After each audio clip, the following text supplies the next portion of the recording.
Hello everybody and welcome back. Well, Alice did it. She made it to the 8th square and is now a queen. What will happen next, I wonder? Let's find out, shall we? So, if you're ready, I'll begin. Well, this is grand, said Alice. I never expected I should be a queen so soon. And I'll tell you what it is, your majesty, she went on in a severe tone. She was always rather fond of scolding herself. It'll never do for you to be lolling about on the grass like that. Queens have to be dignified, you know. So she got up and walked about, rather stiffly just at first, as she was afraid that the crown might come off. But she comforted herself with the thought that there was nobody else to see her.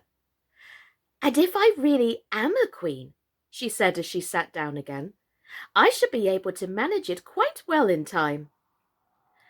Everything was happening so oddly that she didn't feel a bit surprised at finding the Red Queen and the White Queen sitting close to her, one on either side. She would have liked very much to ask them how they came there, but she feared it would not be quite civil. However, there would be no harm, she thought, in asking if the game was over. Please, would you tell me, she began, looking timidly at the Red Queen. Speak when you're spoken to, the Queen sharply interrupted her. But if everybody obeyed that rule, said Alice, who was always ready for a little argument, and if you only spoke when you were spoken to, and the other person always waited for you to begin, you see, nobody would say anything, ever, so that— Ridiculous! Cried the Queen. Why, don't you see, child? Here she broke off with a frown, and after thinking for a minute, suddenly changed the subject of the conversation. What do you mean by if you are really a queen? What right have you to call yourself so? You can't be a queen, you know, till you've passed the proper examination, and the sooner we begin it, the better. I only said if, poor Alice pleaded in a piteous tone. The two queens looked at each other, and the Red Queen remarked with a little shudder, She says she only said if. But she said a great deal more than that, the White Queen moaned, wringing her hands. Oh, ever so much more than that. So you did, you know, the Red Queen said to Alice. Always speak the truth. Think before you speak, then write it down afterwards. I'm sure I didn't mean, Alice was beginning, but the Red Queen interrupted her impatiently. That's just what I complain of. You should have meant. What do you suppose is the use of child without any meaning? Even a joke should have some meaning, and a child's more important than a joke, I hope. You couldn't deny that, even if you tried with both hands. I don't deny things with my hands, Alice objected. Nobody said you did, said the Red Queen. I said you couldn't if you tried. She's in that state of mind, said the White Queen, that she wants to deny something. Only she doesn't know what to deny. A nasty, vicious temper, the Red Queen remarked. And then there was an uncomfortable silence for a minute or two. The Red Queen broke the silence by saying to the White Queen, I invite you to Alice's dinner party this afternoon. The White Queen smiled feebly and said, And I invite you. I didn't know I was to have a party at all, said Alice. But if there is to be one, I think I ought to invite the guests. We gave you the opportunity of doing so, the Red Queen remarked, but I dare say you've not had many lessons in manners yet. Manners are not taught in lessons, said Alice. Lessons teach you to do sums and things of that sort. And you do addition? The White Queen asked.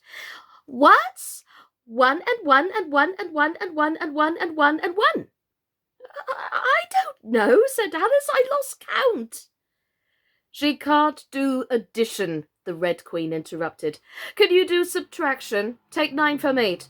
9 from 8? I can't, you know, Alice replied very readily. But she can't do subtraction, said the White Queen. Can you do division? Divide a loaf by a knife. What's the answer to that? I suppose, Alice was beginning, but the Red Queen answered for her. Bread and butter, of course. Try another subtraction sum. Take a bone from a dog. What remains? Alice considered. The bone wouldn't remain, of course. If I took it, and the dog wouldn't remain, it would come to bite me, and I'm sure I shouldn't remain. Then you think nothing would remain? Said the Red Queen. I think that's the answer. Wrong as usual, said the Red Queen. The dog's temper would remain. I don't see how. Why, look here, the Red Queen cried. The dog would lose its temper, wouldn't it? Perhaps it would, Alice replied cautiously. Well then, if the dog went away, its temper would remain, the Queen exclaimed triumphantly. Alice said as gravely as she could, they might go different ways. But she couldn't help thinking to herself, what dreadful nonsense we are talking. She can't do sums a bit, the Queen said together with great emphasis. Can you do sums? Alice said, suddenly turning on the White Queen, for she didn't like being found fault with so much. The Queen gasped and shut her eyes. I can do addition if you give me time, but I can do subtraction under any circumstances. Of course you know your ABC, said the Red Queen. To be sure I do, said Alice. So do I, the White Queen whispered.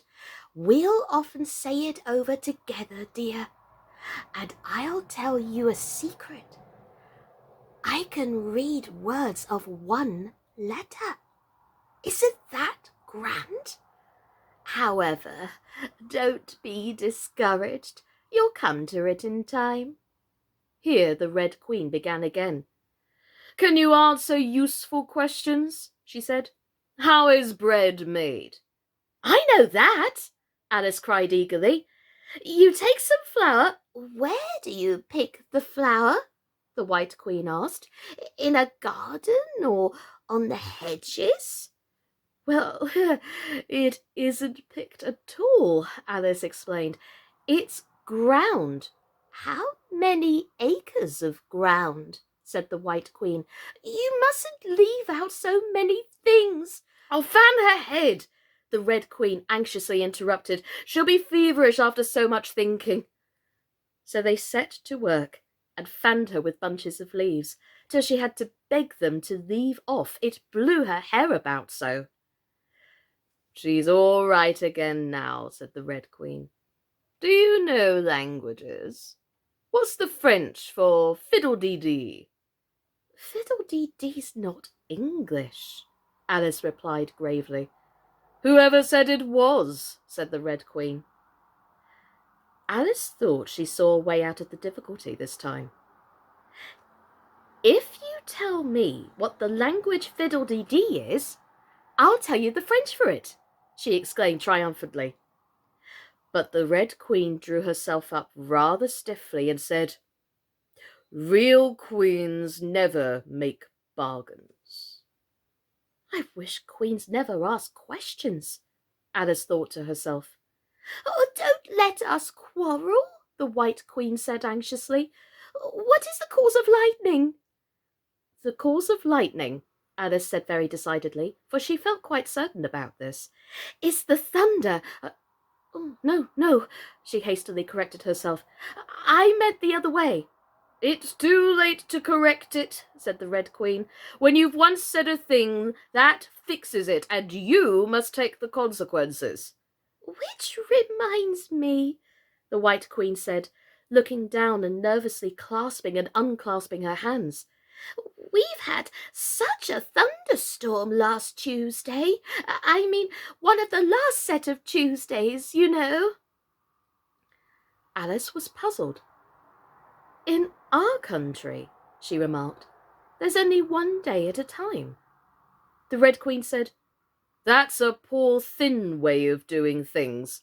Now, here, we mostly have days and nights, 2 or 3 at a time, and sometimes in the winter we take as many as 5 nights together, for warmth, you know." "Are 5 nights warmer than 1 night, then?" Alice ventured to ask. 5 times as warm, of course." "But they should be 5 times as cold by the same rule." "Just so," cried the Red Queen. 5 times as warm and 5 times as cold, just as I'm 5 times as rich as you are and 5 times as clever." Alice sighed and gave it up. "It's exactly like a riddle with no answer," she thought. "Humpty Dumpty saw it too," the White Queen went on in a low voice, more as if she were talking to herself. "He came to the door with a corkscrew in his hand." "What did he want?" said the Red Queen. "He said he would come in," the White Queen went on, "because he was looking for a hippopotamus. Now, as it happened, there wasn't such a thing in the house that morning." "Is there generally?" Alice asked in an astonished tone. "Well, only on Thursdays," said the Queen. "I know what he came for," said Alice. "He wanted to punish the fish because—" Here the White Queen began again. "It was such a thunderstorm, you can't think." "She never could, you know," said the Red Queen. "And part of the roof came off, and ever so much thunder got in, and it went rolling around the room in great lumps and knocking over the tables and things, till I was so frightened I couldn't remember my own name." Alice thought to herself, "I never should try to remember my name in the middle of an accident. Where would be the use of it?" But she did not say this aloud, for fear of hurting the poor Queen's feelings. "Your Majesty must excuse her," the Red Queen said to Alice, taking one of the White Queen's hands in her own and gently stroking it. "She means well, but she can't help saying foolish things as a general rule."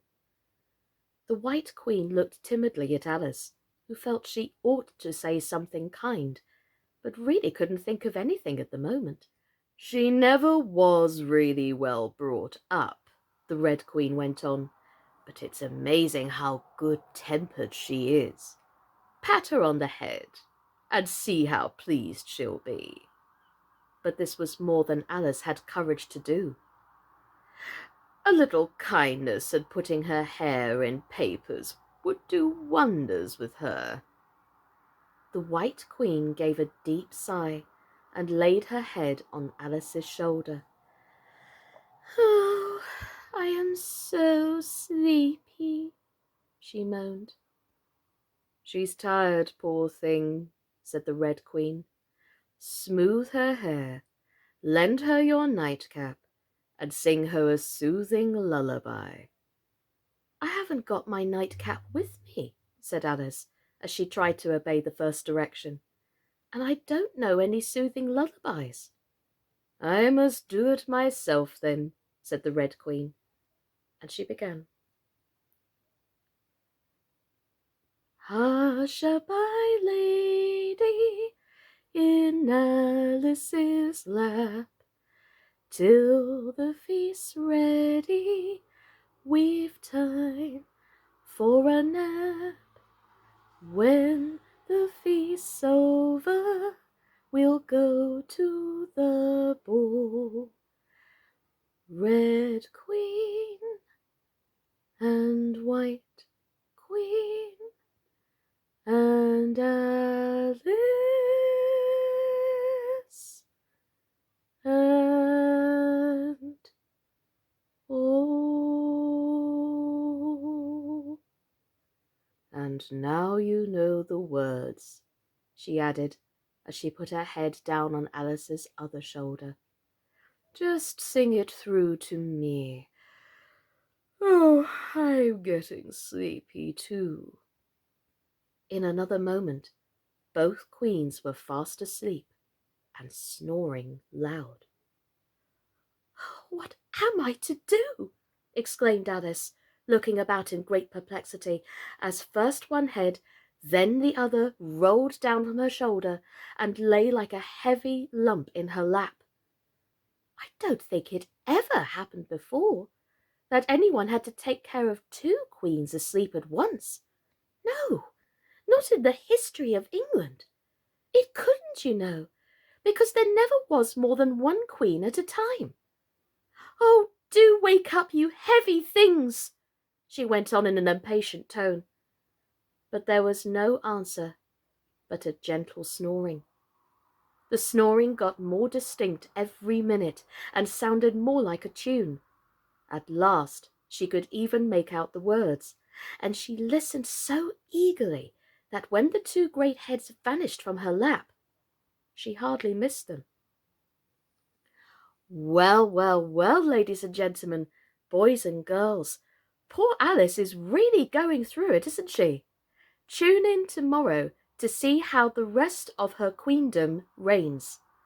My name's been Sascha Cooper, and this has been Alice Through the Looking Glass by Lewis Carroll. Take care, everybody, and stay safe. Bye-bye.